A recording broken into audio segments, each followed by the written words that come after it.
Hay un aspecto central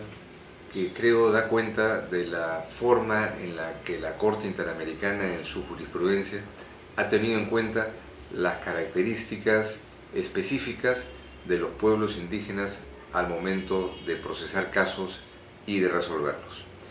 Y quiero dar el ejemplo del derecho de propiedad y el establecimiento del derecho a la propiedad colectiva como un derecho fundamental que tiene que ser protegido por los estados. La Convención Americana sobre Derechos Humanos y también el Pacto de Derechos Civiles y Políticos establecen que el derecho a la propiedad privada es un derecho. La redacción y el concepto que está ahí establecido apunta, sin embargo, muy claramente a la propiedad individual, son el derecho de las personas, ¿no? Sin embargo, la Corte, a partir del caso Aguastigni con Nicaragua de principios de este siglo,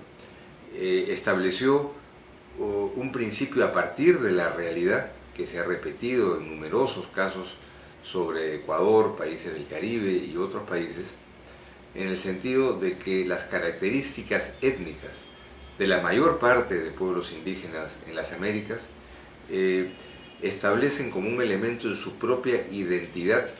la propiedad colectiva de la tierra y territorio que pertenecen a esos grupos y a esos pueblos indígenas. De manera que sería difícil disociar el concepto de propiedad de la propiedad colectiva. Y en consecuencia, si se trata de resolver, por ejemplo, un conflicto, la titulación de esas tierras tendría que hacerse a nombre de la comunidad y como una protección de la propiedad colectiva.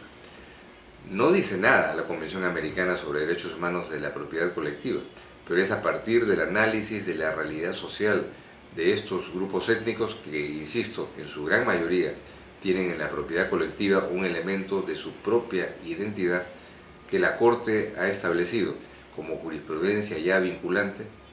que en las zonas y en los pueblos indígenas en su gran mayoría la propiedad se establece y se tiene que defender como propiedad colectiva. Así, en el caso de Aguastigni con Nicaragua, al establecer ello, el curso posterior que tenía que llevarse a cabo y que se cumplió fue que los títulos de propiedad se expidieran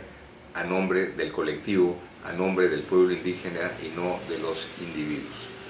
Entonces, esto no es un asunto de derechos reales que tiene que ver solamente con propiedad, tiene que ver con identidad de pueblos y con una pluralidad que tiene que ser reconocida no a nivel retórico, sino a nivel de aspectos prácticos como este, que es absolutamente fundamental y medular. Recuerdo cómo en un caso de Ecuador,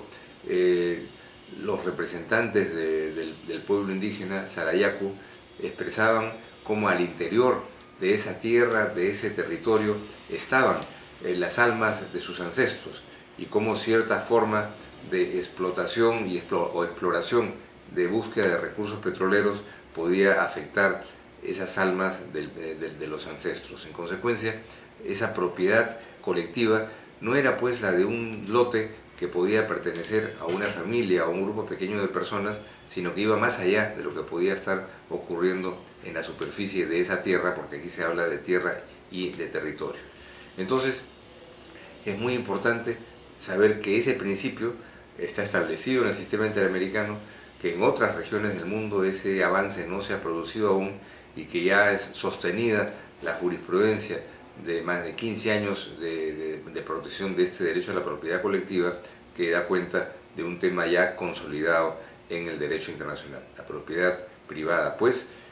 tiene que ser defendida como propiedad colectiva en el contexto de pueblos indígenas que la hacen de este elemento un elemento esencial de su propia identidad.